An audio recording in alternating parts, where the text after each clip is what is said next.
कई दिनों से जंगल में लगातार बारिश हो रही थी। हे भगवान, पता नहीं ये बारिश कब रुकेगी। पूरे घोंसले में बारिश का पानी टपक रहा है। अरे टूनी जल्दी भाग, कहीं ये घोंसला टूटकर गिर न जाए। मैं लूसी को लेकर बाहर जा रही हूँ। अपनी माँ के चिल्लाने की आवाज सुनकर टूनी चिड़िया जल्दी से भागकर घोंसले से बाहर निकल आती है। अचानक तेज आवाज के साथ टुनटुनी का घोंसला टूटकर पेड़ से नीचे गिर जाता है। अब उनके पास रहने का कोई ठिकाना नहीं था। टुनटुनी चिड़िया अपनी बेटियों को लेकर बारिश में इधर उधर भटकने लगती है। ये कैसी आफत आ गई मेरे ऊपर। इतनी तेज बारिश में मैं अपनी बच्चियों को लेकर कब तक भटकती रहूंगी। कहीं कोई सर छुपाने की जगह मिल जाती तो अच्छा होता। काश तेरे पापा जिंदा होते तो आज हमारा पक्का घर होता। इस तरह हमें दर बदर की ठोकरें नहीं खानी पड़ती। तभी टूनी चिड़िया को दूर एक पेड़ के नीचे बहुत बड़ा गुलाब दिखाई देता है। माँ देखो, उस पेड़ के नीचे एक बहुत बड़ा गुलाब पड़ा हुआ है। चलो चलकर उस गुलाब में छुप जाते हैं। टुनटुनी चिड़िया अपनी बेटियों के साथ उस पेड़ की तरफ जाती है। अरे ये तो गुलाब का फूल लग रहा है।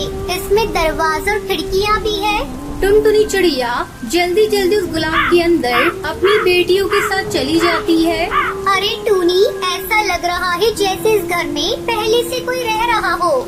कोई बात नहीं माँ, चाहे इस घर में कोई भी रहे, अब इस घर को छोड़कर हम लोग कहीं नहीं जाएंगे। तभी टुनटुनी की छोटी बेटी लूसी भोजन मांगने लगती है। माँ मुझे भूख लगी है, मुझे कुछ खाने को दो। लूसी तू पागल हो गई है क्या? इस बारिश में माँ भोजन लेने कहाँ जाएंगी? चुपचाप सोने की कोशिश कर। टूनी दीदी मुझे नींद आ रही है, भूख से पेट में दर्द हो रहा है। माँ मुझे भूख लगी है, कुछ दो खाने को। चुप हो जा कमबख्त, मेरा दिमाग मत खा। वैसे भी इस बारिश में जान बचाना मुश्किल हो रहा है और तुझे खाने की पड़ी है। टूनी, इसे थोड़ा पानी पिला दे और फिर तुम दोनों बहनें सो जाओ। टूनी चिड़िया अपनी बहन को पानी पिलाती है और फिर दोनों बहनें सो जाती हैं। चलो, मेरी दोनों बच्चियाँ तो सो गयी, लेकिन मैं नहीं सो सकती। मुझे रात भर जागकर इनकी रखवाली करनी होगी। इतनी बारिश में कहीं कोई जहरीला जीव जंतु इस घर के अंदर ना आ जाए।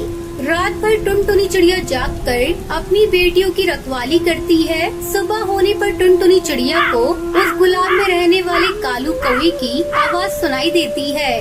कौन है रे मेरे इस घर के अंदर? जल्दी दरवाजा खोल, मैं बाहर बारिश में भीग रहा हूँ। टुनटुनी चिड़िया दरवाजा खोलती है।